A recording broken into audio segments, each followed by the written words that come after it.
ጌታ ሆይ የሰይጣንን የተንኮለኞችን የክፎችን ምክር በማፍረስ የታወቅህ ነህ። አጀንዳ ለሚያበዙ ክፉዎች አጀንዳ እየሰጠ የምታስታግስ፣ ስለ ድሆች መከራ ስለ ችግረኞችም ጩኸት አሁን እነሳለሁ ብለህ የተናገርክ ለምስኪኖች የምትቆረቆር አምላክ ነህ። በድሃ መልክ በድሃ ራእያ በምድር ላይም የተገለጥክ የበረቱ ኢየሱስ፣ የግብፁ ስደተኛ፣ የቆሮንቶሱ ባህታዊ፣ በምድር ላይ ቤት አልባ ሆነ የተንከራተትከው፣ ጫካን ለጸሎት ዱርን ለማደሪያ የመረጥከው፣ በሰዎች ቤት የተስተናገድከው፣ ከከተማችን ውጣልን ተብለ የተባረርከው፣ ርቃንህን የተሰቀልከው፣ የቀራኔው በግ ድሃ እንኳን የሚያገኘውን 3 ክንድ ከስንዝር መቃብር በምድር ላይ ያላገኘ አንተ የድሆች ተስፋ የትንሣኤው አንበሳ እንበለጽግ ዘንድ ፍጹም ድሃ የሆንከው ኢየሱስ ክርስቶስ እውነት ክብራችን ነህ፣ ልብሳችን ነህ፣ ጌታችን ነህ፣ ገበናችን ነህ፣ ትዳራችን ነህና እናመሰግንሃለን።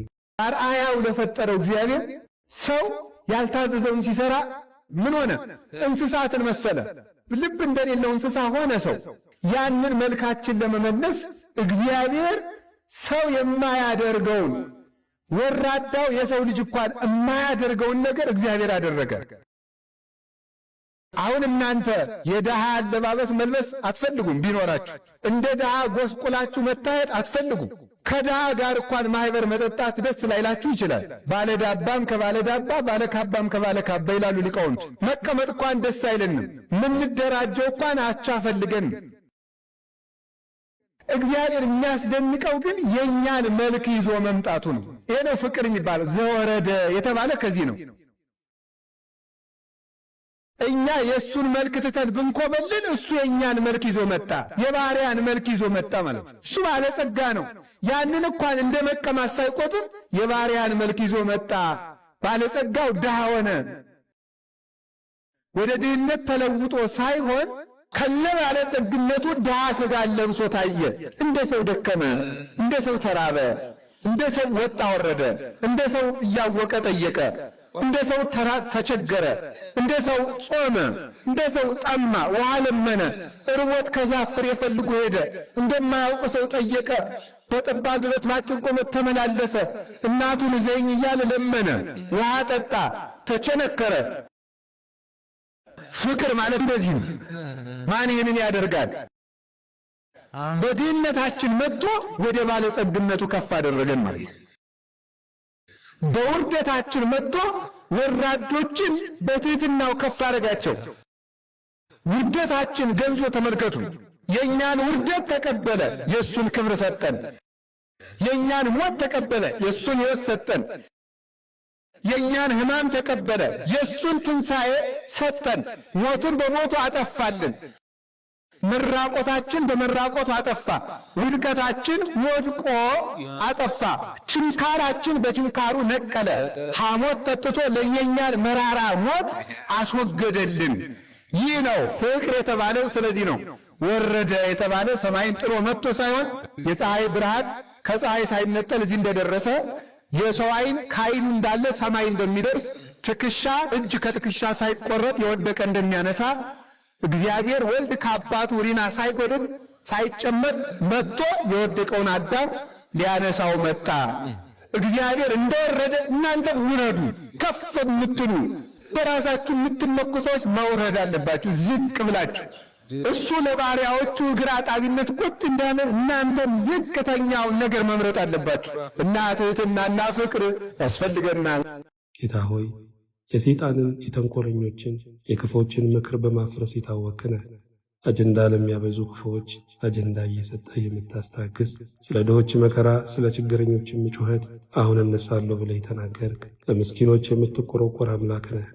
በድሃ መልክ በድሃ ራእያ በምድር ላይም የተገለጥክ የበረቱ ኢየሱስ፣ የግብፁ ስደተኛ፣ የቆሮንቶሱ ባህታዊ፣ በምድር ላይ ቤት አልባ ሆነ የተንከራተትከው፣ ጫካን ለጸሎት ዱርን ለማደሪያ የመረጥከው፣ በሰዎች ቤት የተስተናገድከው፣ ከከተማችን ውጣልን ተብለ የተባረርከው፣ ርቃንህን የተሰቀልከው፣ የቀራኔው በግ ድሃ እንኳን የሚያገኘውን 3 ክንድ ከስንዝር መቃብር በምድር ላይ ያላገኘ አንተ የድሆች ተስፋ የትንሣኤው አንበሳ እንበለጽግ ዘንድ ፍጹም ድሃ የሆንከው ኢየሱስ ክርስቶስ እውነት ክብራችን ነህ፣ ልብሳችን ነህ፣ ጌታችን ነህ፣ ገበናችን ነህ፣ ትዳራችን ነህና እናመሰግንሃለን። ብዙ ጊዜ አለው ያሉን ሰዎች አልተገኙም። አለው ያሉን ሰዎች እንደውም መቃብራችንን በጥልቀት እንድንቆፍር የመከሩን ናቸው። አለው የሚሉን ሰዎች ብዙ ጊዜ በቁማችን የሚገሉን ናቸው ወገኖች። ያ ነብዩ ዳዊት እንኳን ያ ቅዱሱ ሰው ከሰው እኮ ከጅሎ ነበረ። አይኖቼን ወደ ተራሮች አነሳው ያለው ከሰው ከጅሎ ነው፣ ግን አልተሳካለትም። እንኳንም አልተሳካለት። ምክንያቱም ሰው የሸምበቆ ምርኩዝ ነው ወገኖቼ። ብትደገፉት ይሰበራል። ተሰብሮ ቢያበቃ መልካም፣ ተሰንጥሮም ይወጋል። በዓለም ላይ ያመኑት ሳያሳድድ ተስፋ ያደረጉት ሳያስጨንቅ አይቀርም። ታምኖ የማይከዳ ወዶ የማይጠላ ግን እግዚአብሔር ብቻ ነው። አርአያው ለፈጠረው እግዚአብሔር ሰው ያልታዘዘውን ሲሰራ ምን ሆነ? እንስሳትን መሰለ። ልብ እንደሌለው እንስሳ ሆነ ሰው። ያንን መልካችን ለመመለስ እግዚአብሔር ሰው የማያደርገውን ወራዳው የሰው ልጅ እንኳን የማያደርገውን ነገር እግዚአብሔር አደረገ።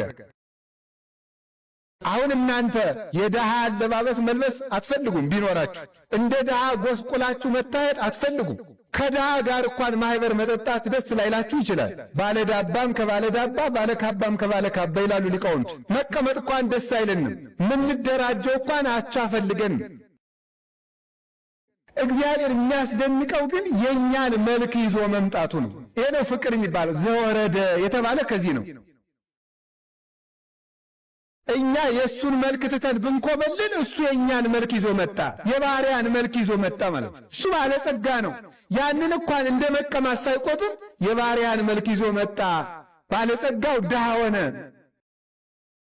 ወደ ድህነት ተለውጦ ሳይሆን ከነ ባለጸግነቱ ድሃ ሥጋ ለብሶ ታየ።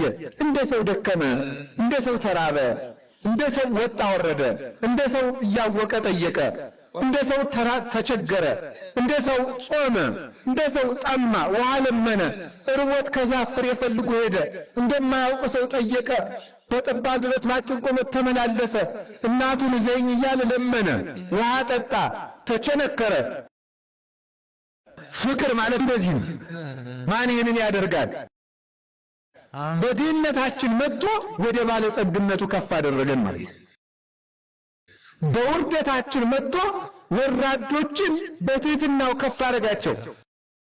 ውርደታችን ገንዞ ተመልከቱ። የእኛን ውርደት ተቀበለ፣ የእሱን ክብር ሰጠን።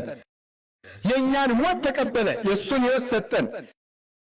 የእኛን ሕማም ተቀበለ፣ የእሱን ትንሣኤ ሰጠን። ሞቱን በሞቱ አጠፋልን።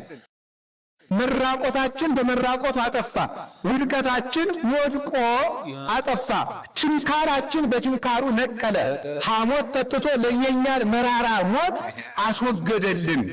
ይህ ነው ፍቅር የተባለው። ስለዚህ ነው ወረደ የተባለ ሰማይን ጥሎ መጥቶ ሳይሆን የፀሐይ ብርሃን ከፀሐይ ሳይነጠል እዚህ እንደደረሰ የሰው ዓይን ከዓይኑ እንዳለ ሰማይ እንደሚደርስ ትከሻ እጅ ከትከሻ ሳይቆረጥ የወደቀ እንደሚያነሳ እግዚአብሔር ወልድ ከአባቱ ሪና ሳይጎድል ሳይጨመር መጥቶ የወደቀውን አዳም ሊያነሳው መጣ።